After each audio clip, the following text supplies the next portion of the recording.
Welcome to this podcast from the Human Capital Institute's Surviving Skills for Geographically Dispersed Teams webcast. This event was presented by Audrey J. Merle, Ph.D., Associate Professor of Business Administration and Psychology at the University of Pittsburgh. With team members dispersed globally, how do you ensure they work together effectively to achieve shared goals? How is knowledge effectively conveyed, exchanged, and confirmed between multiple members? Listen as Audrey explores global team collaborations and find out if you are getting the maximum impact from your global teams by using the technologies and best practices that help make their work successful. One of the things that's fascinating to me as I walk and talk to people in different kinds of organizations are the things that people say to me about the use of team collaboration in their organization, is that often there's a resistance because people feel as if it's too costly, it takes too much time. I frequently will hear people say things like it's hard to get promoted off a team, you don't get the credit that you deserve, or it really does destroy innovation because it's really all about consensus. The other thing that's interesting is that the range of different ideas about team collaboration actually suppressing diversity or making it impossible for people who are more introverted or who are not in a power position in the organization to be heard, which is counter to the research, I should say. You hear those as well about the myths of collaboration.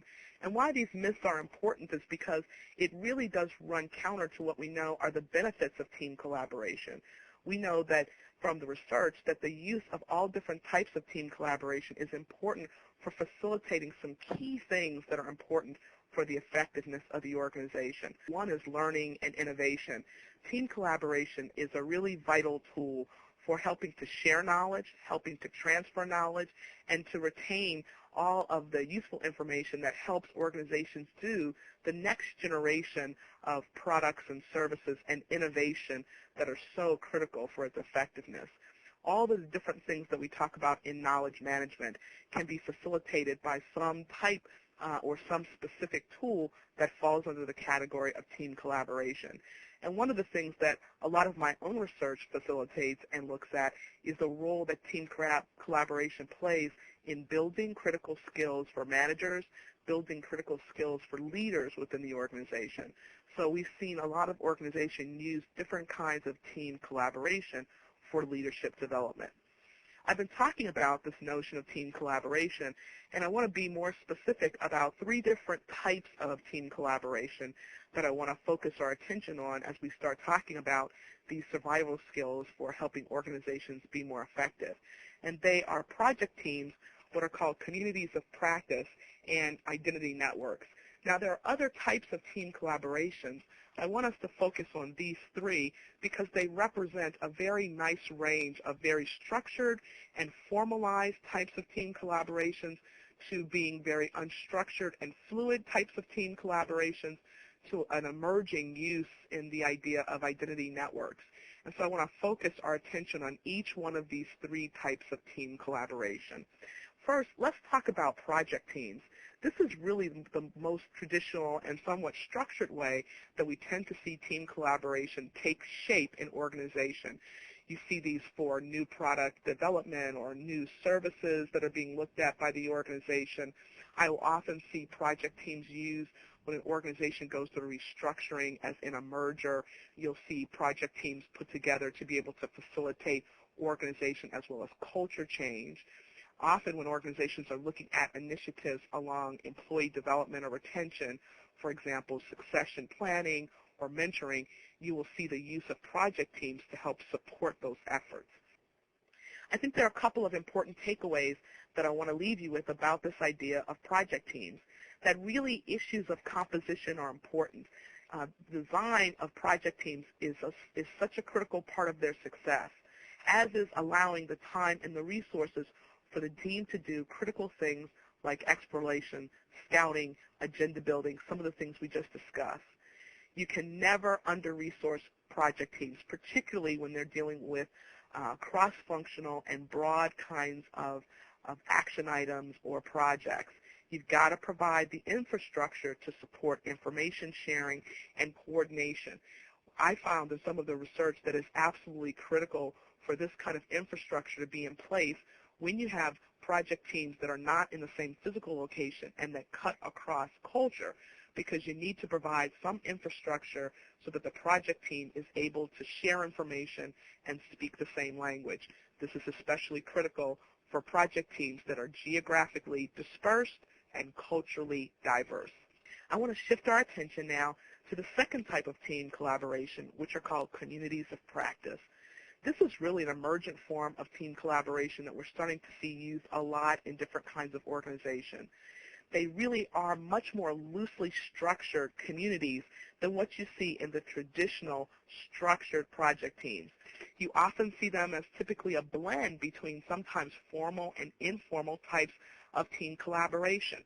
The critical thing about communities of practice, other than their focus on innovation and knowledge transfer and quality, is that the composition is based on the aspect of the problem or the issue. That's what brings people together in the communities. So a couple of things to take away from this part of our discussion of communities of practice. It's critical that we focus on the shared issue or interest or problem in order for communities of practice to be focused. Remember, with very ill-structured or collaborative tools, they can sometimes become unwieldy if there's not a very focused or defined set of issues, even though they might be complex, that this community of practice is trying to address. Sponsorship, just as we talked about a little bit with the other aspect of team collaboration of project teams, is just as important with communities of practice, as is ongoing and innovative technology support. Here, because the type of team collaboration is much more unstructured, having that technology support for collaboration is essential. There's interest in some emerging dialogue in understanding how to protect issues of idea generation, technology transfer, and all of the protecting of the knowledge, particularly as communities of practice extend beyond the boundaries of a single organization.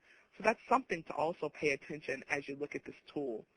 I see communities of practice as being an essential tool when an organization is trying to change its culture and to build a culture of innovation and collaboration. The third type are what are called identity networks. So as we talked about with communities of practice, they're focused on aspects of the problem. Identity networks are focused on aspects of the people, and that's what defines the team collaboration or the team membership. These are people who are working on in defined networks, and often identity networks work in parallel to existing structure and roles and assignments. They can be formal, informal, or hybrid structures, and again, the issue is the aspect of the people that defines the type of individuals or the composition of identity networks. You often see these kinds of team collaboration used for things such as employee development, retention, recruitment, succession, and often changing of what is going on in terms of the overall atmosphere within the organization. I want to make sure that I highlight a couple of things that I think are important takeaways from our discussion of identity networks. Remember, this can be a critical tool to particularly address things on the employee side, issues related to engagement as well as detachment, as well as leadership development, as well as just providing support for employees to be engaged in the work that they're doing.